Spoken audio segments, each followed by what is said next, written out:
Right now, I'm very much focused on the latter, though. So you seem honest to me. You seem authentic. And I don't get the impression that those are traits that are rewarded in politics.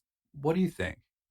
After you enter politics and then you achieve a certain level of success, really that there's this money around you, then you end up with professional type staffers.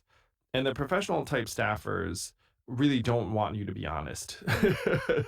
I liken it to a lot of NFL coaches, where a lot of professional staffers would rather that you lose acceptably than that you do anything that might end up making their resume more difficult later.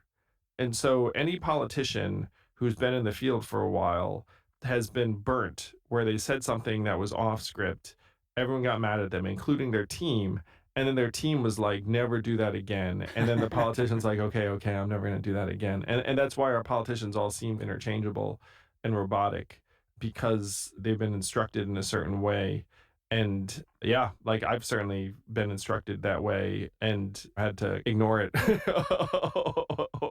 But I see the forces around every moderately successful politician. My economist friends who went to Washington worked on the Council of Economic Advisors.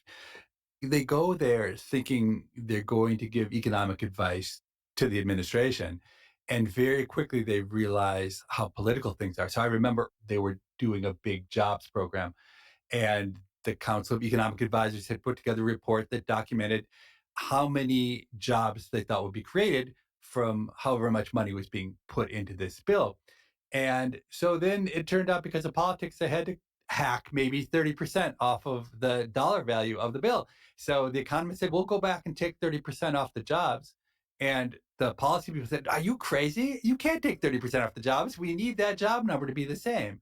And so right from the beginning, the economists are put in this role of pretending to do economics while they're actually just doing policy.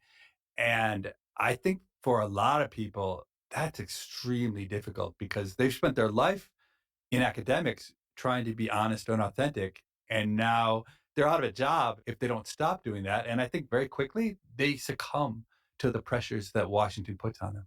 That is a very powerful story, Steve. And I think that sums up DC in a nutshell at this point. Everyone traffics in perception in politics, and no one cares about the substance or the reality. And if you do that for long enough, you wind up with a very dispirited, despondent, angry, restive population.